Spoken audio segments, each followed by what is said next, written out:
Saxon Algebra 2, Lesson 106. Students, this is our last Monday of new lessons before the midterm and spring break, which is going to be a confusing concept because how do you take a break in the middle of this craziness? Well, we'll figure it out. It means no math is what it means. So that'll be nice. So this week we have 4 new lessons. Next week, let me show you. This week we have 5 new lessons, sorry, not 4. Then the following Monday, a week from today, we'll do our review. And then the following Wednesday, April 1st, you'll take the midterm at home. We'll schedule a time so that I'm available by my phone for you to reach out to me if you have any questions or struggles. Just like during the regular test, I will be available to you. And then when you're done, you'll mail the test back to me and I'll grade you and let you know how you did. Okay, so that's our future. Lesson 106 is a lesson that I briefly mentioned was coming, and it's a systems of equations, but ready for this? It's a variation on our 3 systems of equations. We've already done this business with having 3 systems where you eliminate twice, right? You eliminate one pair of equations and make a new thing, and then you eliminate that against the third one. That's basically what we're going to do here, but there's a slight variation. Just a second, I'm not sitting in quite the right place, and it feels really awkward. Okay, now what I'm going to do is I set this up. No, that's not the way I want to space them.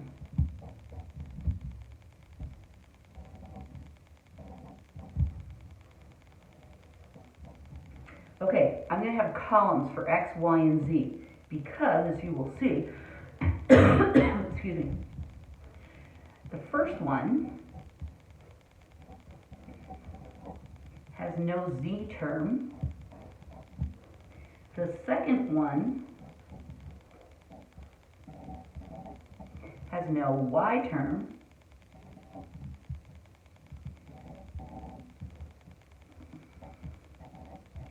And the third one has no X. Okay, so these are the column headings. These are the actual 3 equations. 2x plus 3y equals minus 4. X minus 2z equals minus 3. 2y minus z equals minus 6. Okay, remember these are my z's to distinguish them from the 2's. So we have 3 equations, we have 3 variables, but we only have 2 variables at a time within our equations. Now I kind of hyper-spaced these across the page. I've left a lot of space here. In the beginning, the more space students leave, the more their brains can wrap themselves around what's happening. So I recommend that you spread them out and look carefully at what you're doing, okay? So there's lots of ways we could go with this. We could choose to eliminate the x's or the y's or the z's. None of them is really any better than others because we're going to have to change the sign for all 3 of them, right? Because we have 2 positives, 2 negatives. Eliminating the x's, we would only have to multiply this bottom one by minus 2. And same for this one, we could multiply this one by minus 2. So what I'm going to say is, let's start by multiplying minus 2 times b, and then we'll have a up above it, and we'll eliminate the x's.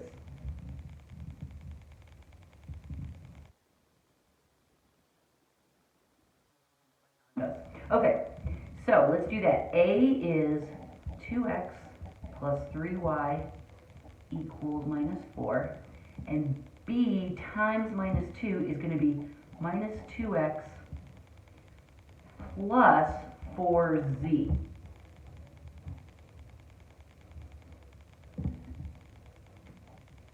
equals, and this will become, let's see, we're multiplying it by minus 2, so that's going to be positive 6.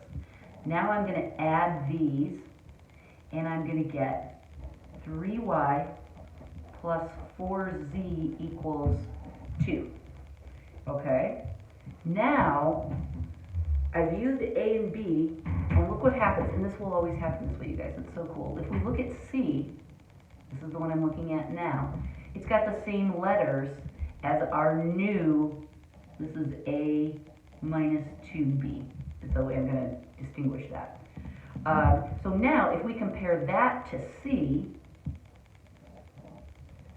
let's see what we would have to multiply by to get this to turn out, right?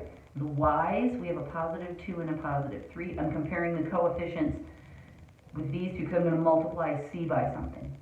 Let me just copy C down first so that you're not overly confused. 2y minus z equals minus 6, okay?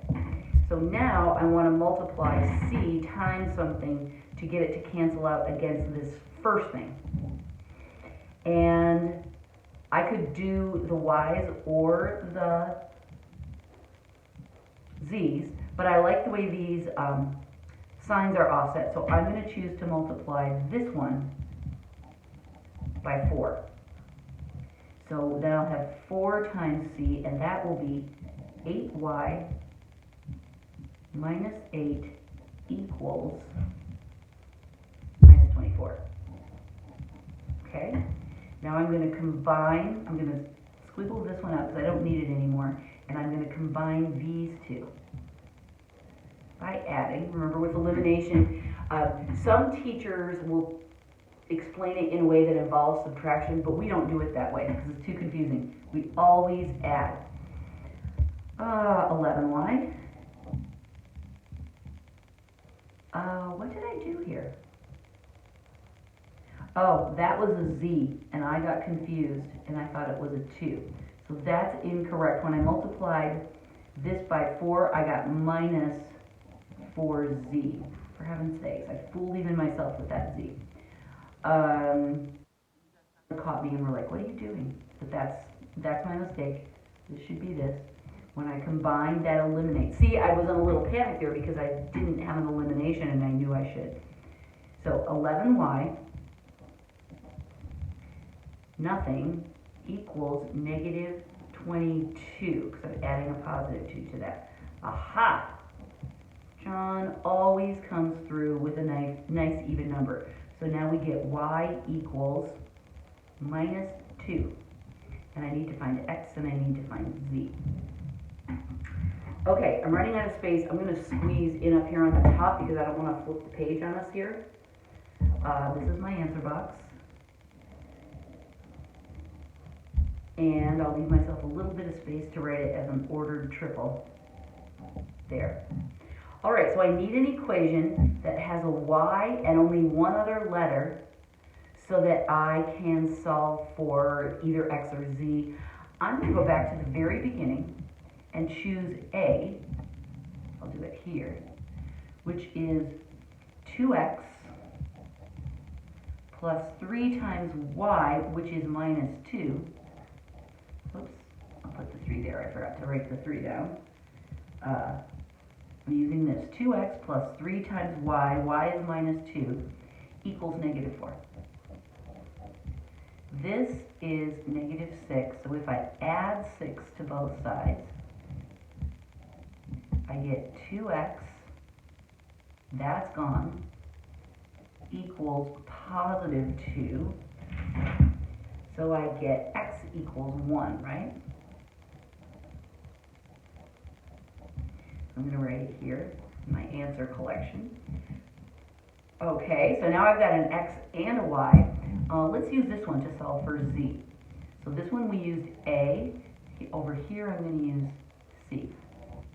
No, B. Oh, so many mistakes in my brain today. X is 1 minus 2z equals negative 3. So I'm going to subtract 1 from both sides, and I get negative 2z equals minus 4. divide both sides by minus 2, and I get z equals positive 2. And so my ordered triple is 1, negative 2, positive 2. And I look in the book, and guess what? Yay, we did it right. Okay, so in some ways this is almost easier than the way we did systems of 3 equations before, because we don't have as many terms jumping around. The hard part is that we have these holes, but if you use the columns to write out your original equations, then you can look past the holes and see where you have good elimination possibilities. Okay, let's do another one. There's only one more in this lesson. Ready? It is example 106.2. And here are my 3 equations. Okay, I'm going to set it up like this again, so that I have my columns going down.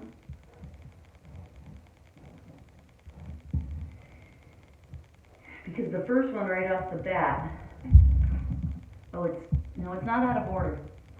It's 3y minus 2z equals negative 12. It's missing the x term, so that looks really weird. 2x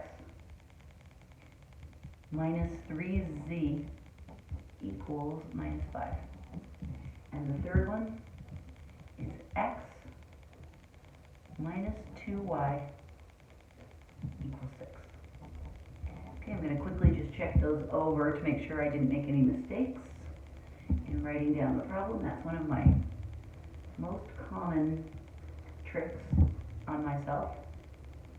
Okay, A, B, C. When you're doing the homework, it's really not necessary for you to do this if you don't find it helpful. It helps me because now I can talk about those to you without naming the whole equation. I can just say A, B, or C, and you can see what I'm talking about. Try it both ways and see if it helps you or just annoys you to put that on there.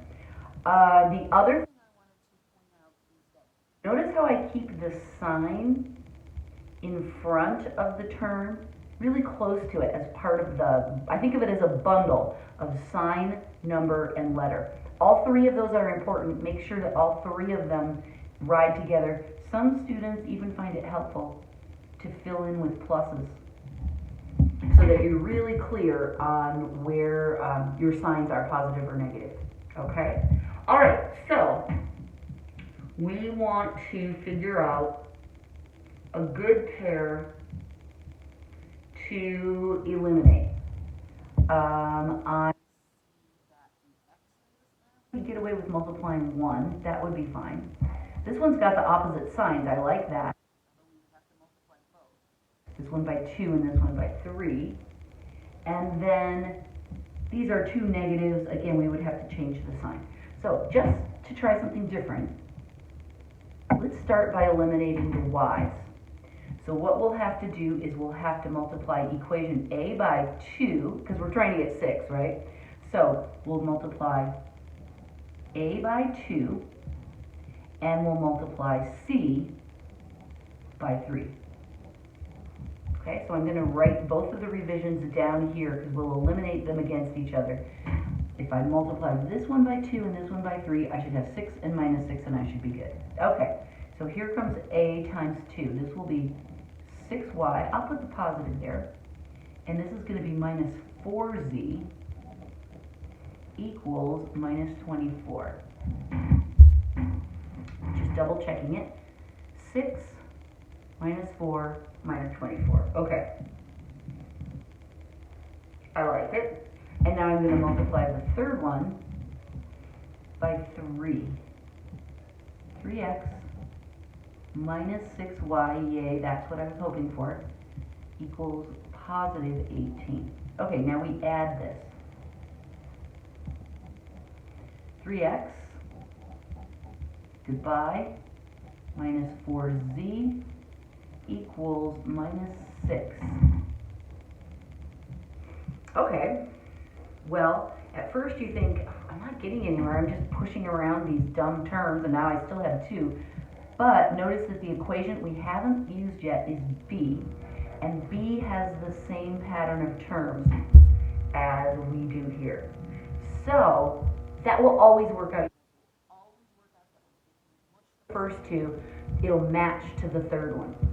So we like that. So I'm going to call this now 2a plus 3c. That's how we got this combination. And now we're going to compare it to b. And what I'm going to do first is I'm just going to write b here so we can see them next to each other. 2x minus 3z equals minus 5. This may seem like an unnecessary step to you.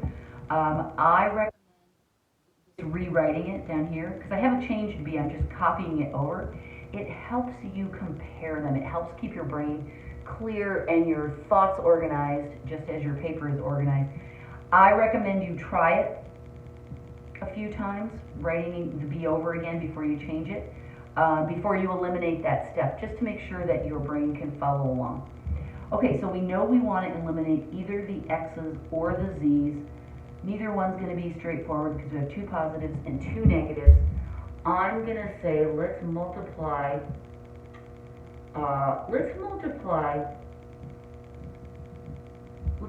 the x's. Okay, so now we're going to eliminate here. I'm going to draw the arrow just to help me remember. So I'm going to multiply this big thing, this 2a plus 3c that we have here, this one, this one, we're going to take that and we're going to multiply all of that by, let's do positive 2. And then we'll multiply the other one by minus 3. And that's just plain b.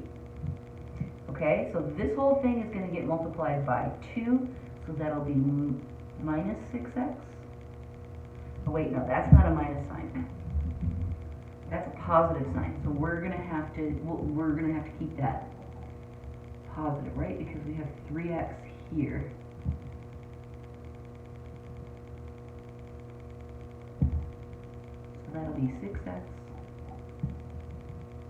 plus 12y minus 8z equals negative 48 now.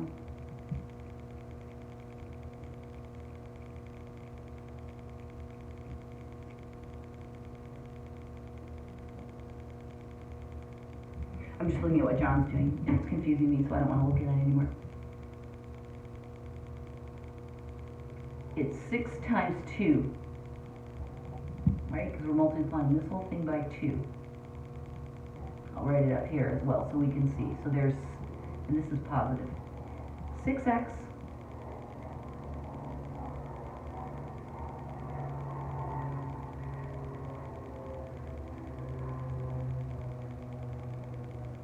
have a y term, minus 8z equals minus 12, and then this one becomes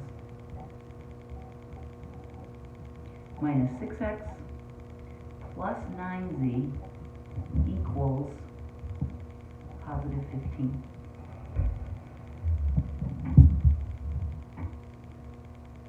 This cancels. This becomes positive 1z, so just z equals 3. So I'm going to put my answer box up here so it doesn't get buried in all the notes I'm taking. X equals y equals z equals, here's where I'll write my ordered triple. And we've got z, 1z, I could divide it by 1 just to really convince myself it's true. But z equals 3. Okay.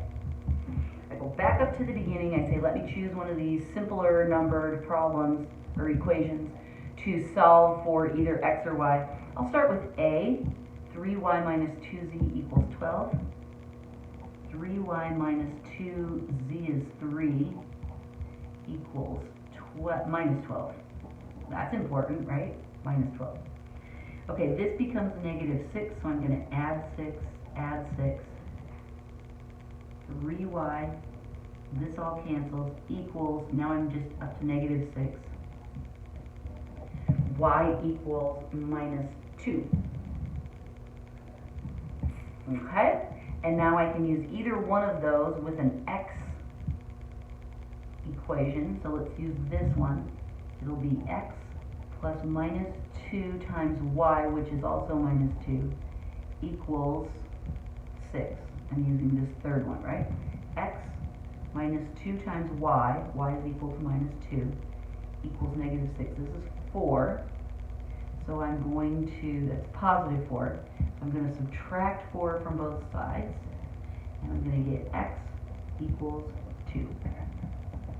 Okay, and so my ordered triple is 2 minus 2, positive 3. And double checking the correct answer. Yay. Good. Okay, so the moral of the story is look down your columns, see what's happening, and if you are feeling anxious about these problems, which I hope you're not, but if you are,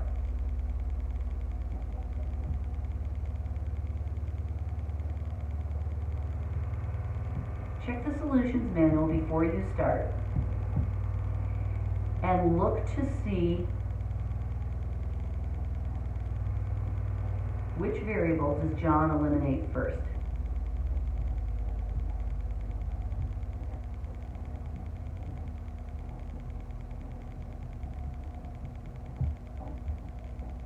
That way, you're following his flow, right? His process of elimination. Only do this if you're feeling anxious, okay?